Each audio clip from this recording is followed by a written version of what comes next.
que está no livro do profeta Isaías, no capítulo 6, e o versículo 1 a seguir diz assim: No ano em que morreu o rei Uzias, eu vi também ao Senhor assentado sobre um alto e sublime trono, e a hora do seu manto enchia o templo. Serafins estavam por cima dele, cada um tinha 6 asas, com 2 cobriam os seus rostos, com 2 cobriam os seus pés, e com 2 voavam, e clamavam uns aos outros, dizendo: Santo, Santo, Santo é o Senhor dos exércitos, toda a terra está cheia da sua glória. Os umbrais das portas se moveram à voz do que clamava, e a casa se encheu de fumaça.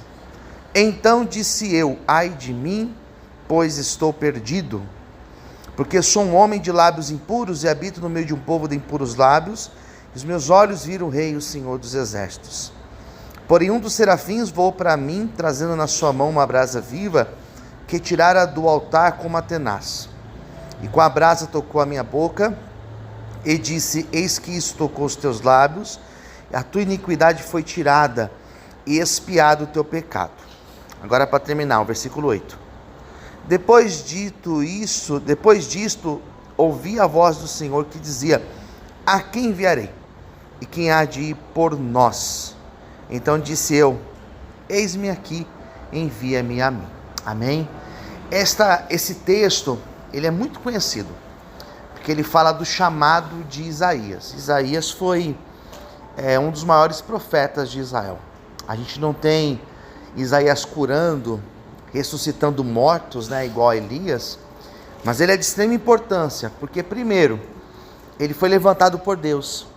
Segundo, ele profetizou na época quando Israel estava se desviando da presença do Senhor. E ele foi um profeta de muita coragem para corrigir os reis, para exortar os reis, como por exemplo Ezequias. Então ele foi um grande homem de Deus. E esse texto aqui mostra o seu chamado. E o que nós entendemos vendo o chamado de Isaías? Que primeiro, ele não era alguém preparado. Ele não estava pronto. Ele não estava numa escola sendo preparado, sendo treinado por um profeta mais experiente. Não. Pelo contrário, a Bíblia vai falar que ele estava no meio de um povo de impuros lábios, que ele também tinha os seus lábios impuros, mas o Senhor o escolheu. O Senhor escolheu ele, e o Senhor mostrou para ele a necessidade. Quem enviarei? Quem há de ir por nós? E o que ele fez? Eu estou aqui, Senhor. Eis-me aqui. Não sei fazer, mas me capacita.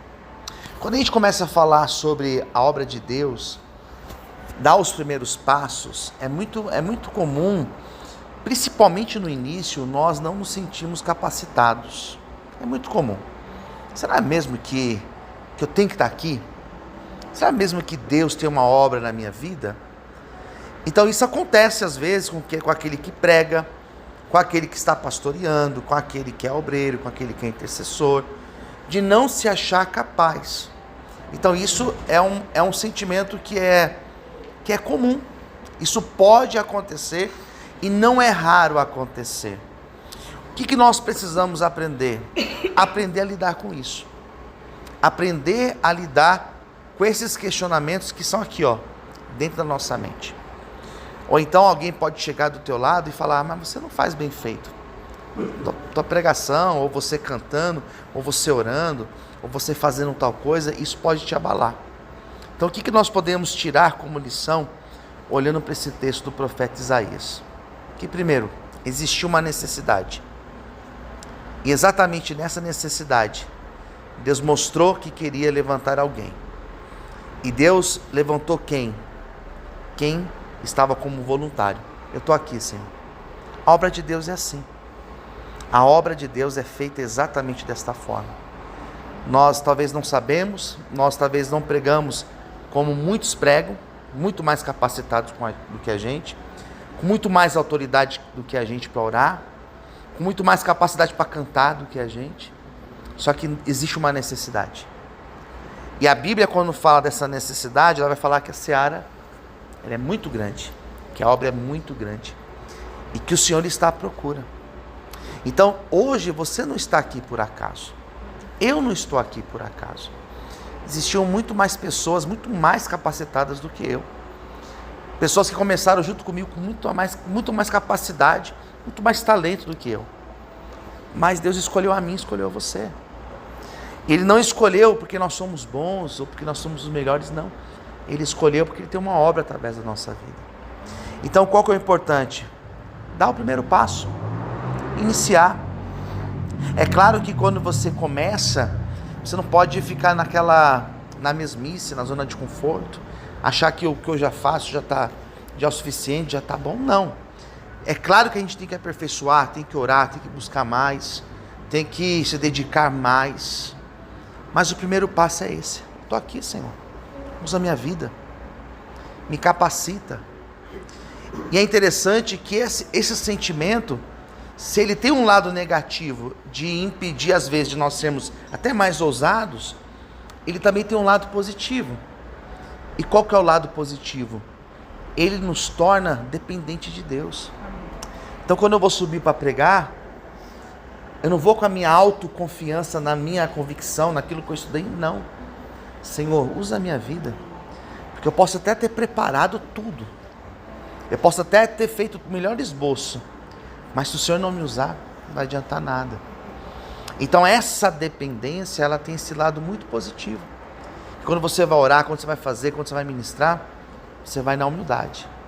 Daí Deus te usa, Deus te honra, Deus mostra que Ele está contigo. Amém? Então o caminho é a dependência, o caminho é a humildade, e o caminho é você continuar buscando. Né? Continue buscando. Se você quer ministrar a palavra, busque conhecimento. Vai ler, vai pesquisar, vai estudar. Jesus, ele crescia, não era só na graça, era na graça e no conhecimento. Jesus com 8 anos, ele conhecia toda a Torá. Jesus com 12 anos já estava no templo, conversando sobre a Torá com quem? Com os doutores. Porque ele foi ensinado, né? Então busque, se esforce. E o Deus, ele vai com certeza usar a cada um de nós na presença dele. Amém, queridos?